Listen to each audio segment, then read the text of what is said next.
There is a sickness in Derry, a rot that doesn't just infect the people, but rewrites their reality. It doesn't just show you your fears, it convinces you they were always there, waiting in the shadows of your own mind. And in the very first moments of Welcome to Derry, the showrunners plant a flag, not with a jump scare, but with a lie set to music, proving that the most terrifying deceptions are the ones we willingly listen to. The choice of the Music Man playing in the Derry Theater isn't just a period-accurate detail, it's a declaration of thematic war. Think about it. The film is about a charismatic con artist, Harold Phil, who arrives in a small town to prey on the fears of its people, specifically targeting their children, with a promise he has no intention of keeping. He sells them instruments and uniforms for a band that will never exist, all while lining his own pockets. He is a swindler, a liar, a predator who uses performance as his weapon. The parallel to a certain dancing clown is so blatant it's brilliant. This isn't a subtle nod. It's the show holding up a mirror to its own monstrous heart. And listen closely to the lyrics in that scene. Harold Hill sings a warning to the mothers of River City, telling them to watch for the telltale signs of corruption in their children. It's a perfect chilling inversion. In the world of IT, the real corruption isn't the childish mischief Hill warns of, but the ancient, cosmic evil that is already coiling around those children. An evil that adults in Derry are willfully, supernaturally blind to. This opening isn't just setting a scene. It's giving you the entire rule book for how Pennywise operates. He is the ultimate music man, and Derry is the town he's always ready to fleece, to feast on, generation after generation. Then we meet little Matty Clemens, and his pacifier is a silent scream of character development.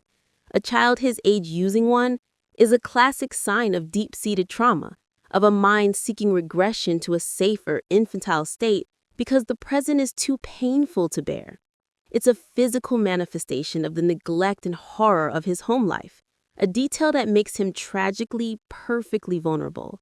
He is not just a scary kid. He is a walking wound, and in Derry, blood in the water always draws the shark.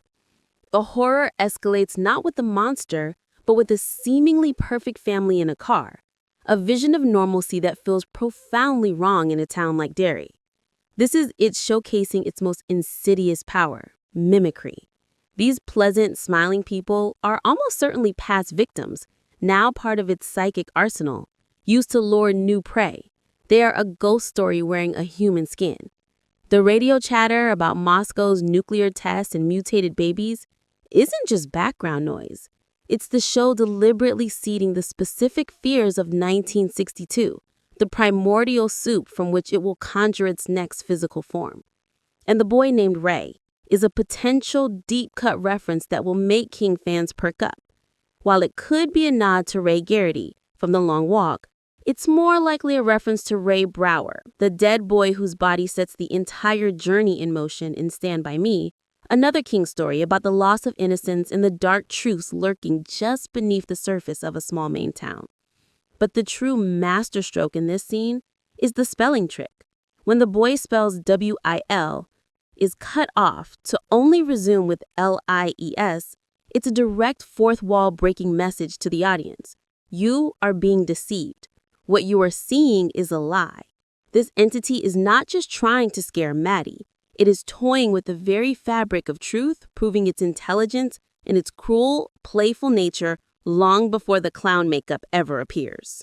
The confrontation in the car is a symphony of psychological terror, where the mask of normalcy fully slips. The mother's vicious, sudden turn, calling her daughter a harlot, and the father's grim agreement are the first real cracks. The foulness of it bleeding through the pleasant facade. This is a crucial reminder. It is not a refined creature. It is ancient, vulgar, and feeds on base emotions. Then the visual horror unfolds. The mother's stomach bloating like a balloon is a direct callback to one of Pennywise's classic tricks from the miniseries and novels. But the true payoff is the emergence of the winged, mutated baby.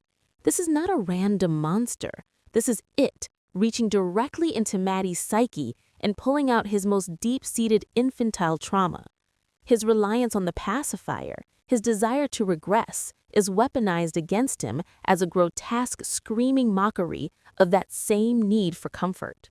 The wings themselves could symbolize Maddie's own desperate, unfulfilled wish to simply fly away from his miserable life. And this creature isn't just invented for the show.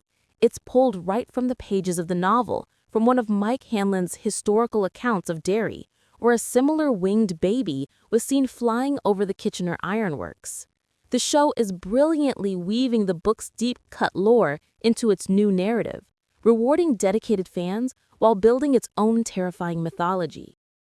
The introduction of Dick Hallorann is a seismic event for the Stephen King universe. Seeing him here decades before his fateful job at the Overlook Hotel is more than a cameo. It's a profound character connection. In the It novel, Hallorann was present at the Black Spot fire, and his shining allowed him to sense the true evil at work that night, the same evil he would later sense festering in the Overlook.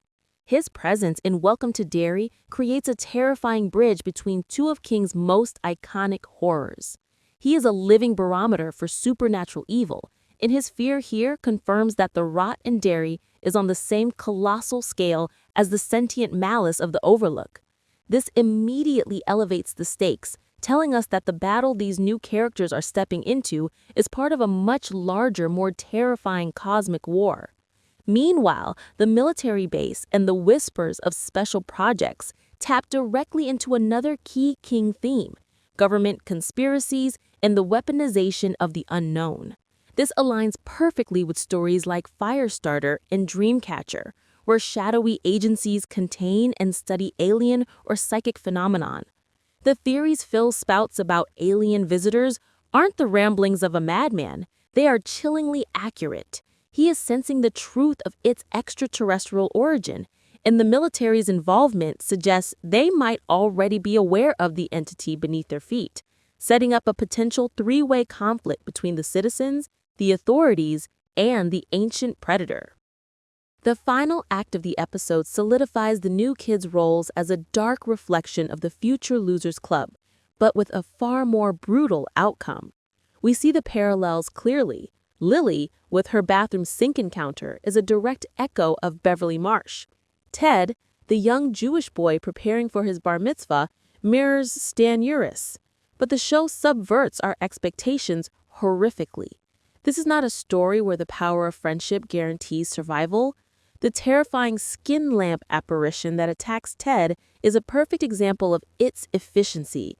It takes a brand new, historically charged fear Ted has just learned about, Nazi atrocities, and instantly weaponizes it with ruthless speed.